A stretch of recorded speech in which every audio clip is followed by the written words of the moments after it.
Students, आज मैं आपके लिए लेके आया हूँ लेट के डिफरेंट यूजेज। ऐसे तो आपने इसका कुछ भाग इम्परेटिव सेंटेंस में पढ़ा होगा, लेकिन इससे हटकर भी लेट के बहुत प्रयोग हैं। तो आज हम उसी टॉपिक पर चर्चा करेंगे, लेट के प्रयोग। तो लेट के डिफरेंट कंसेप्ट के तहत आज हम पहले कंसेप्ट की ओर बढ़ते हैं। तो पहला कंसेप्ट क्या है वो देखिए। पहला कंसेप्ट कहता है कि अगर वाक्य से अनुमान का भाव व्यक्त हो, अजम्पशन का भाव व्यक्त हो या अनुमान का भाव व्यक्त हो तो क्या होगा। और ऐसे वाक्यों में मान लो दिया जाए या मान लीजिए। इससे पहले मैंने आपको एक टॉपिक पढ़ाया है, तो उसमें भी मान लो या मान लीजिए का टॉपिक आया था, वो कंडीशनल सेंटेंस के तहत था। लेकिन यह मान लो या मान लीजिए एक अनुमान के तहत आता है वाक्य, और इच्छा सूचक वाक्यों के तहत अगर यह आता है तो तब आप कैसे बनाएंगे इसको, आज हम उसी पर चर्चा करेंगे। कि मान लो या मान लीजिए दिया गया, मान लो या मान लीजिए भी दिया गया हो। आपने देखा होगा कि टीचर आपको समझाते हुए इंग्लिश में कहता है let it be a triangle, late it B rectangle. तो उसी प्रकार से वाक्य है, तो इसका स्ट्रक्चर क्या होगा। देखिए, लेट आएगा और इट यानी कि हम कर्ता मान सकते हैं। अमूमन आप देखेंगे इट होगा, लेकिन कभी कभी कर्ता भी यहाँ आ जाता है और फिर यहाँ बी आएगा, और बी के बाद जो ऑब्जेक्ट है या इंफिनिटिव वर्ब है, जो भी है वर्ब यहाँ आ जाएगा। इंफिनिटिव ही रूप में आएगी। टू आप लगाते नहीं है लेट के साथ, आपको मालूम होना चाहिए। अब मान लीजिए बात उसने कह दिया कि मान लो यह एक आयत है। मान लो यह एक आयत है। आयत आप जानते हो कि किस प्रकार का होता है। तो लेट इट बी, और आयत की क्या होती है, रेक्टेंगल। तो RECTANGLE रेक्टेंगल। मान लो यह एक आयत है। मान लो यह ABC कोण है। इस प्रकार से बहुत सी बात बनते हैं। मान लो यह एक सर्कल यानी कि गोला है, तो late it be a circle. या फिर या आप कह सकते हैं मान लो यह एक ब्रिज है। मान लो यह एक ब्रिज यानी कि पुल यानी कि है पुल है। तो कैसे बनेंगे, let it be a bridge, let it be a bridge. मान लीजिए ABC AD के बराबर है, let it be AD equal to ABC।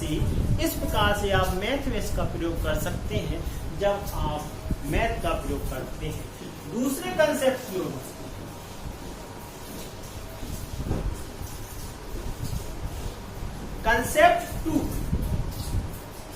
Concept to में क्या होता है कि यहां एक मान लो ना आकर के क्या कहना आएगा। मान लो ना आकर के क्या आएगा, क्या कहना या क्या कहें, कौन कहे तो, क्या कहना, कौन कहे तो, ऐसे शब्द आते हैं। फिर से सुन लीजिए, ऐसी वाक्यों में क्या कहना, कौन कहे तो, दो नाउन या दो क्रियाएं तो से जुड़ी होती है। जैसे नेता तो नेता, इस प्रकार से राम तो राम या लड़के तो लड़के, ऐसे मतलब इस प्रकार से जुड़ा होगा है। खेलना तो खेलना, मतलब क्रिया या नाउन जुड़ा होगा।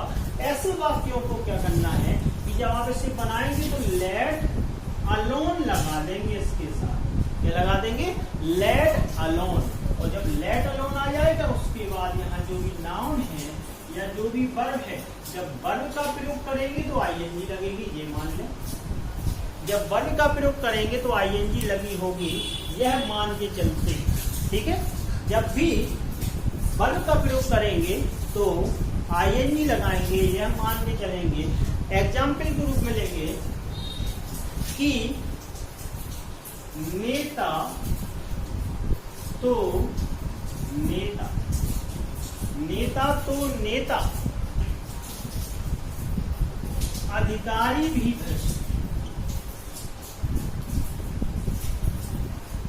भ्रष्ट है। नेता तो नेता, अधिकारी भी भ्रष्ट हैं।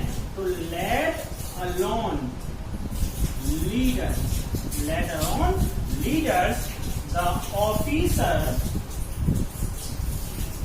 ऑफिसर यानी कि इवन भी लगेगा, officer are correct, are correct. अगला वाक्य अगर देखें, आदमी को कौन करे,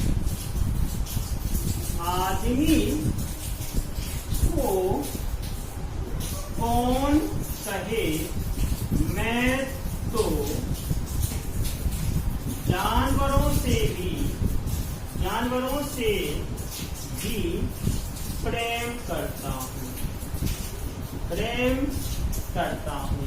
आदमी को कौन कहे, मैं जानवरों से भी प्रेम करता हूँ। तो let alone the man, let alone the man I love animals too। मैं जानवरों से भी प्रेम करता हूँ। बड़ा सिंपल है। शत्रुओं का क्या कहना, शत्रुओं का क्या कहना, मित्रों ने भी मुझे धोखा दिया। शत्रुओं का क्या कहना, मित्रों ने भी मुझे धोखा दिया। Let alone enemies, let alone enemies, friends also deceived me, even friends deceived me, ने धोखा दिया। इस प्रकार से बच्चे तो बच्चे बूढ़े भी मजाक करते हैं। Let alone children elders also make fun। इस प्रकार से आप इसका एक और कंसेप्ट क्लियर कर देते हैं, दूसरे कंसेप्ट की ओर बढ़ते हैं। अगला नेक्स्ट कंसेप्ट है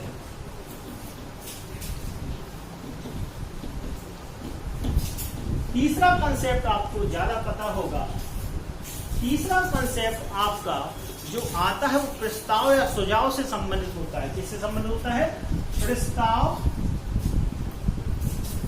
या सुझाव, प्रस्ताव या सुझाव। ऐसे वाक्यों में आपने देखा होगा कि लेट का प्रयोग होता है और साथ में अस लगा देते हैं। क्या लगा देते हैं? लेट के साथ अस का प्रयोग कर देते हैं और फिर उसके बाद जो वर्ब आती है वो विदाउट टू आती है,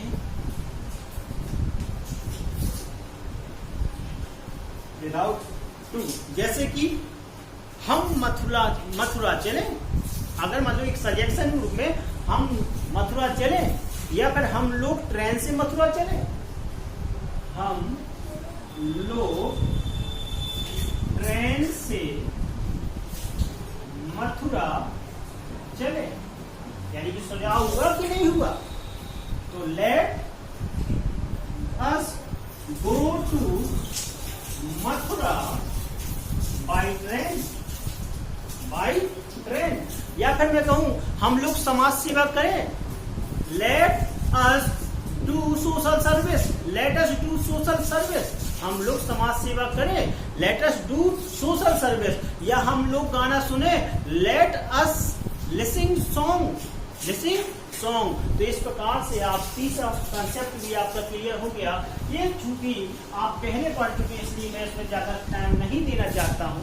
ये आप पहले भी इम्पेरेटिव सेंटेंस में पढ़ चुके हैं। चौथा कंसेप्ट क्या होता है? तो चौथा कंसेप्ट कहता है कि अगर वाक्यों से क्या आ जाए? इच्छा आ जाए या निवेदन आ जाए। क्या आ जाए? इच्छा या निवेदन।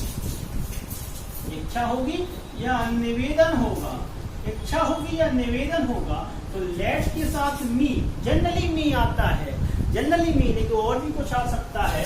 लेट के साथ मी और वर्ब आ जाती है, और वर्ब तो आपको पता है कि भाई विदाउट टू ही आएगी। क्या आएगी?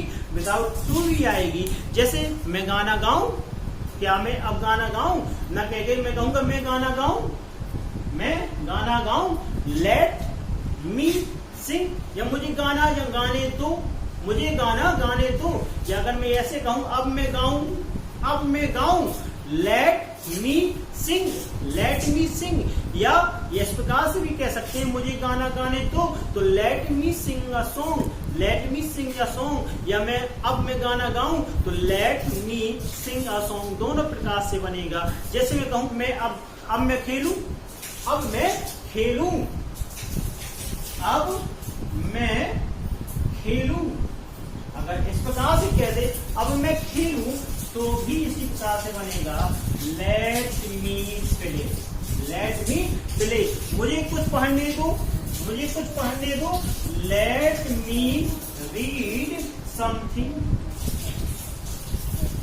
Let me read something. मुझे कुछ खाने दो, लेट मी ईट समथिंग। मुझे जाने दो, लेट मी गो, लेट मी गो। तो इस प्रकार से आप इम्परेटिव वाक्यों में जब इच्छा या निवेदन का भाव देना होता है तो लेट के साथ मी का प्रयोग कर देते हैं। चौथा कंसेप्ट आपका क्लियर होता है। अब पांचवें कंसेप्ट की ओर चलते हैं। ये भी आप इम्परेटिव सेंटेंस के तहत पढ़ चुके हैं, इसलिए मैंने इसको सॉर्ट किया है। पांचवा कंसेप्ट भी बहुत अच्छा है। पांचवें सब कंसेप्ट में क्या होता है कि आपको ऑर्डर या आदेश यानी कि ऑर्डर या कमांड का भाव यहाँ व्यक्त किया जाएगा। और अमूमन यानी कि जनरली यहाँ देखा जाता है कि लेट के साथ थर्ड फॉर्म आती है। लेट के साथ थर्ड पर्सन का जो प्रोनाउन होता है वो आता है हिम, हर और देम। ऑब्जेक्टिव केस में आता है, ये आपको सभी को पता है, तो लेट आएगा। इसके बाद हर भी आ सकता है, हिम भी आ सकता है, या देम भी आ सकता है, या फिर कोई नाउन भी आ सकता है। और इसके बाद यहाँ वर्ब आएगी, और वर्ब कैसी होगी? Without to. वर्ब कैसी होगी? Without to. अब जैसे इसमें आ गया कि उसे मुक्त कर दो, उसे मुक्त कर दो, उसे मुक्त कर दो, कर दो। कैसे बनेगा? उसे मुक्त कर दो यानी छोड़ दो, let him set free, let him set free. इसी प्रकार से अगर उसने कह दिया शेर को पिंजरे से मुक्त कर दो, शेर को पिंजरे से मुक्त कर दो, कैसे बनेगा? Let the lion, let the lion set free from the prison, from the cage, from the cage. Let the lion set free from the cage. उसे घर जाने दो, उसे घर जाने दो, let him go home, go home. उसे यहाँ खेलने दो, उसे यहाँ खेलने दो, लेट हिम प्ले हियर। उसे कुछ खाने दो, लेट हिम ईट समथिंग। या उनको किताब पढ़ने दो, लेट देम रीड बुक। इस प्रकार से आपका यहाँ जो लेट का प्रयोग है, लेट का प्रयोग भी बहुत अच्छा माना जाता है। इसके डिफरेंट यूजेस बहुत मैंने आपको बता दिए हैं। कोई भी डाउट हो आप फौरन कमेंट बॉक्स में लिख करके बता सकते हैं। अगर आपको किसी और टॉपिक पर वीडियो बनाना है तो वो भी आप दे सकते हैं। अब एक आध जो रिकमेंडेशन आई है मैं उनका शीघ्र ही वीडियो बना करके आपको अपलोड कर दूंगा, प्रोवाइड कर दूंगा। अगले वीडियो में आपसे बहुत शीघ्रता से, बहुत सून आपसे मुलाकात होगी विद इंटरेस्टिंग टॉपिक के साथ। If you not subscribe my channel तो please subscribe and bell icon को प्रेस कर दें, जिससे कि नोटिफिकेशन आपको मिलता रहे। अगले वीडियो में फिर आपसे मुलाकात होगी। जय हिंद।